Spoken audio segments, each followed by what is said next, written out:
فرمائیے آج ہمارے سب سے پہلے سیگمنٹ کے بارے میں کیا ٹاپک ہے؟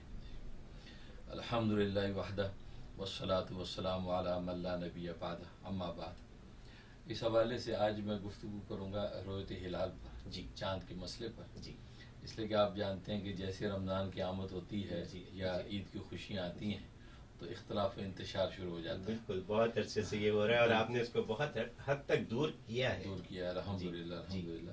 تو گویا کہ نصف صدی سے بھی بڑھ گیا یہ عرصہ کہ یہ امت اس سر پٹول کا شکار ہے جی، اور خوشیوں میں بھی ایک نہیں ہو پا رہی ہے۔ درست، تو میں نے 3 سال پہلے جو ہے یہاں امریکہ میں فتویٰ جاری کیا تھا، تو الحمدللہ اس کو اللہ نے شرف قبول بخشا، جی، اور ماشاءاللہ اب 1-2 سال سے ماشاءاللہ سموتھلی جو ہے نا وہ ایک ہی دن گلوبل مون سائٹنگ کی بات چل رہی ہے۔ چل رہی ماشاءاللہ، ایک دن میں آغاز ہو رہا، خاص طور پہ ابھی ایک ہی دن میں آغاز ہوا رمضان کا، جی، اور ایک ہی دن میں انشاءاللہ عید کی خوشیاں بھی لوگ منائیں گے۔ انشاءاللہ، بلکہ اس کا فائدہ یہ ہوا کہ یہاں نیو یارک کے اسکولوں کے اندر جو ہے وہ چھٹی بھی منظور ہو گئی۔ جی ہاں، آفیشلی چھٹی منظور ہو گئی، کیونکہ ظاہر ہے ہم یونائٹ ہوئے ہیں جی، اور ہماری ایک بگ وائس بنی ہے، جی، تو اللہ تعالیٰ نے یہ ثمرہ اتحاد کا دیا۔ بالکل یقین، اور وہ فتویٰ میرا وہی گلوبل مون سائٹنگ مکہ مرکز، جی، یہ میرا فتویٰ تھا جی، کہ پوری دنیا کا مطلع ایک ہے، اتحاد مطالعہ اس کو بولتے ہیں علمی زبان میں، جی، کہ پوری دنیا کا ایک مطلع ہے، لہٰذا ایک چاند ہے۔ جی، دنیا میں کہیں بھی چاند کی خبر آ گئی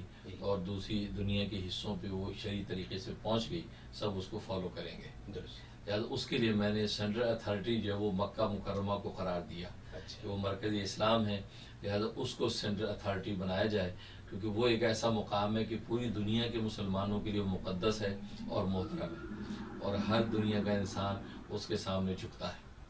اس لیے اس کو سینٹرل اتھارٹی دی، اور پوری دنیا میں کہیں بھی چاند نظر آئے گا اور اسی حساب سے فیصلہ ہوگا۔ چنانچہ مکہ کے اندر جب رویت کا اعلان ہو جاتا ہے اور وہاں چاند کا فیصلہ کر دیا جاتا ہے کہ آغاز رمضان ہو گیا، یہ عید کا اعلان ہو جاتا ہے، تو میں نے یہی کہا تھا کہ دنیا کے جو لوگ ہیں پوری امت کے، وہ اس کے مطابق رمضان کا آغاز کریں۔ یہ گلوبل مون سائٹنگ، اور خاص طور پہ یہ گلوبل جو حکم ہے خود سرکار دو عالم صلی اللہ علیہ وسلم نے اپنی 29 حدیثوں میں دیا، اور پھر جمہور فقہائے اسلام، امام اعظم ابو حنیفہ، امام مالک، امام احمد ابن حنبل، علامہ ابن تیمیہ اور دیگر جو بہت سے یہ فقہ نے اس قول کو اختیار کیا کہ گلوبل مون سائٹنگ ہونی چاہیے۔ پھر یہ کہ جو مختلف مسالک ہیں، دیوبندی، بریلوی، اہل حدیث، ان کے جو اکابرین ہیں ان کے فتاویٰ بھی اس پر دلالت کرتے تھے کہ مکہ کے اندر جب چاند نظر آ گیا تو ہندوستان والوں پر روزہ رکھنا فرض ہے۔ اچھا، ہاں، اگر نہ رکھا تو وہ روزے کی قضا کریں گے اور عید مکہ والوں کے ساتھ منائیں گے۔ تو یہ سب کے یہ فتاویٰ تھے۔ تو یہ اتنا ایک ایسا زبردست سلوشن تھا کہ جناب بڑے بڑے فقہا اس پر متفق ہیں۔ نبی پاک صلی اللہ علیہ وسلم کا منشا یہ ہے کہ گلوبلائز طور پہ جو ہے یہ عید منائی جائے، تو اس لیے پھر میں نے یہ فتویٰ جاری کیا، تو اللہ تعالیٰ نے اس کو شرف قبول بخشا، اور خاص طور پہ یہ امریکہ کینیڈا میں اب ایک دن رمضان کا آغاز اور ایک دن عید کی خوشیاں منائی جانے لگی۔ اکا دکا کی کوئی حیثیت نہیں ہے، لیکن ایک موسٹلی جو اکثریت اس پہ آ گئی۔ تو یہ ہم فالو کر رہے ہیں مکہ کو، جی ٹھیک ہے۔ تو گلوبل مون سائٹنگ کا مطلب یہ ہوا کہ دنیا میں کہیں بھی چاند نظر آئے، لیکن اگر مکہ والے اعلان نہ کریں تو اس کا مطلب ہے کہ بات نہیں بنی۔ اس لیے میں نے اس کو یونٹی کی خاطر، امت میں وحدت رہے، اس کو ایک سینٹرل اتھارٹی بنایا۔ جیسے یہاں لوکل کمیٹیوں میں بھی ایک سینٹرل اتھارٹی ہوتی ہے، ٹھیک ہے۔ اب لوکل کمیٹی کی یہاں سینٹرل اتھارٹی شکاگو رؤیت ہلال کمیٹی ہے۔ اب اگر پورے امریکہ کینیڈا میں کہیں بھی چاند نظر آتا ہے تو وہ اس کی شہادت کی اطلاع وہاں سینٹرل اتھارٹی میں دیتے ہیں، نہیں شکاگو میں، لوکل کی بات کر رہا ہوں، وہاں بھی اطلاع دیتے ہیں۔ وہ اگر ان کی ریکوائرمنٹ کے مطابق ہوتی تو اس شہادت کو اس کو قبول کرتے ہیں، اس کو رد کر دیتے ہیں۔ لہٰذا تو یہاں لوکل میں بھی ایک سینٹرل کمیٹی ہوتی ہے کہ جو اس کو ویریفائی کر کے فیصلہ کرتی ہے کہ یہ قابل قبول ہے یا نہیں۔ تو جب لوکل میں بھی ایک سینٹرل اتھارٹی نے فیصلہ کرنا ہے تو میں نے کہا کہ لوکلائز کرنے کے بجائے گلوبلائز کر دیں اس کو، تو گلوبلائز ایک کمیٹی جو مکہ مکرمہ جو ہے اس کو میں نے جو مرکز بنا دیا، سینٹرل اتھارٹی بنا دیا۔ اب دنیا میں کہیں بھی چاند نظر اگر آیا تو وہ جو سینٹرل کمیٹی وہ اس کو ویریفائی کر کے اوکے کر دے، تو میں نے کہا کہ ہم اس کو فالو کریں گے، اگر نہیں کرتی تو وہ سینٹرل اتھارٹی کا جو فیصلہ ہو وہ پوری امت کے لیے قابل قبول ہے۔ اچھا، آپ کی بات میری سمجھ میں بہت آتی ہے، اور آج سے نہیں بہت عرصے سے میں اس بات کا معتقد ہوں کہ یہ بات بالکل جائز ہے اور صحیح ہے، لیکن پاکستان کو یہ بات سمجھ کیوں نہیں آتی؟ اب آئے گی کیونکہ میں نے وہاں بھی سلسلہ شروع کر دیا. اچھا. میری کتاب آگے 314 صفحات پر اس میں ہر شعبے کا جواب دیا, اور بلکہ پچھلے دنوں جو ہے وہ وہاں اس کی رونمائی ہوئی کتاب کی اسلام آباد ہوٹل میں پاکستان میں, اور وزیر مذہبی امور سردار یوسف جو خود وہاں موجود تھے انہوں نے اس کی اوپننگ کی, اور اہل علم بزرگ مشائخ موجود تھے, تقریباً 200 علماء وہاں جمع تھے. ان 200 علماء نے اس کے ساتھ ایگری کیا میرے اس موقف کے ساتھ, اور وہ پاکستان میں بات شروع ہوگی, اور آفیشیل طریقے سے رویت الحال کمیٹی کے جتنے ممبران ہیں سب کو میری وہ کتاب پہنچ چکی ہے. اچھا. ہاں, تو باقاعدہ وہ پہنچ چکی کتاب, اور سب اس کو دیکھ رہے ہیں, اور گورنمنٹ آف پاکستان اس پر غور کر رہی ہے کہ اس کو کس طریقے سے امپلیمنٹ کیا جائے. اچھا. تو الحمدللہ پاکستان میں شروع کر دیا, کام شروع ہو گیا. کہنے کی بات یہ ہے کہ سعودی عرب اور پاکستان میں 2 گھنٹے کا فرق ہے ٹائم, ٹھیک ہے, لیکن عید میں 2 دن کا فرق آ جاتا ہے. بالکل صحیح بات. تو یہ بات کیسے سمجھ میں آئے؟ بلکہ اس پر بڑی دلچسپ لطیفے والی بات ہے, لیکن بات بڑی علمی ہے. وہ کسی نے کہا کہ بھائی وہ اگر نبی پاک صلی اللہ علیہ وسلم نے فرمایا کہ 10 محرم کو قیامت آنی ہے, جی, پوری دنیا فنا ہو, جمعے کا دن ہوگا 10 محرم ہوگی. اچھا. تو وہ کہنے لگے کہ اگر یہ پاکستان اسی طرح چلتا رہا کہ 2 دن پیچھے, تو پاکستان قیامت میں بھی بچ جائے گا. قیامت مکہ میں آ جائے گی, اور یہاں 10 محرم بعد میں ہوگی, کیونکہ یہاں تو 8 محرم ہوگی جب مکہ میں 10 ہوگی, لہٰذا یہ قیامت سے بچ جائے گا. اور اگر کہتا پاکستان کی 10 محرم مراد لی تو وہ مکہ میں 12 محرم ہو چکی ہوگی, تو مکہ بچ جائے گا, تو قیامت پوری دنیا میں آ ہی نہیں پائے گی.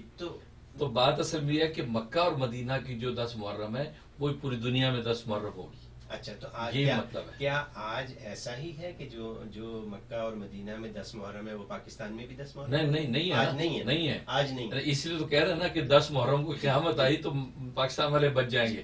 مطلب یہ ایک لطیفے کی بات ہے, لیکن بات بڑی علمی ہے کہ اس کا مطلب یہ ہوا کہ نبی نے جو فرمایا کہ 10 محرم کو قیامت آئے گی تو پوری دنیا میں 10 محرم ہوگی.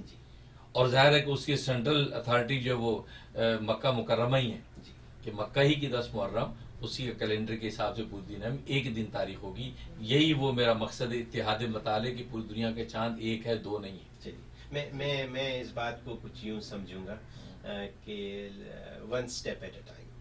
پہلے تو ہم نے بات کی نارتھ امریکہ کی, جس میں امریکہ اور کینیڈا شامل ہے. تو آپ کی کوشش یہ ہے جو بہت حد تک کامیاب ہے کہ ایک دن روزہ شروع ہو یہاں پہ اور ایک دن عید منائی جائے, یا عیدین جو بھی ہو, کیونکہ بقرعید تو حج کے حساب سے ہوتی ہے, منائی جاتی ہے, اس میں تو زیادہ شک کی بات نہیں ہے, لیکن وہاں پاکستان میں پھر بھی وہ آگے پیچھے ہو جاتی ہے بات. تو اگر یہاں پہ امریکہ میں کم از کم ایک محلے میں سارے لوگ ایک وقت عید منا لیں, جیسے مثال دی جائے کوئنس ہے یا لانگ آئلینڈ ہے یا بروکلن ہے یا ویسٹ چیسٹر ہے, اگر یہاں پہ سب لوگ ایک ہی دن عید منا لیں, ایک ہی دن نماز ہو جائے تو بڑی آسانی ہو جاتی ہے. میں نے یہاں یہ بھی دیکھا ہے کہ ایک ہی فیملی کے 2 گھروں میں عید ایک دن نہیں ہے, تو یہ کتنا ظلم ہے. بالکل. جبکہ نبی پاک صلی اللہ علیہ وسلم کا ایسا کوئی منشا نہیں تھا. یہ وجہ کہ آج نئی نسلیں سوالیہ نشان ہے ہمارے لیے. یہ کہتی کیسا اسلام ہے کہ یہ اس کے اندر خوشی بھی ایک دن نہیں ہے, اور خوشی کی نوعیت یہ ہوتی ہے کہ اس میں اجتماعیت نہ ہو تو خوشی نہیں رہتی. اب آپ نے عید پڑھ لی, آپ فون کر رہے ہیں ماموں ہم آپ کو عید ملنے آ رہے ہیں, کہ نہیں بیٹا ہمارا تو روزہ ہے.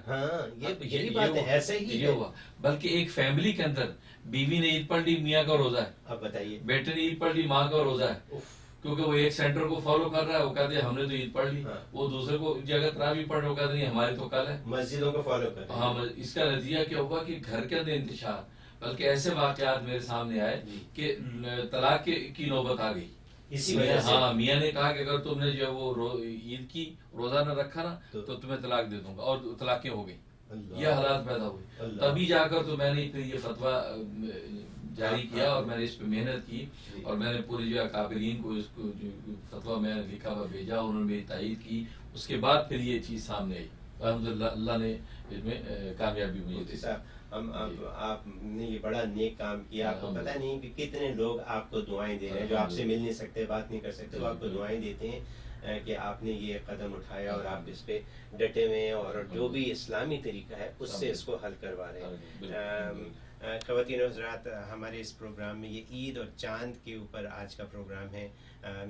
ہماری کوشش یہ کہ اس پر آپ سے بھی بات چیت کریں. آپ لوگ ہمیں کال کیجئے اور اس ٹاپک پہ بات کیجئے. ہماری ایک چھوٹی سی بریک کا وقت ہوا چاہتا ہے, بریک کے فوراً بعد واپس آتے ہیں.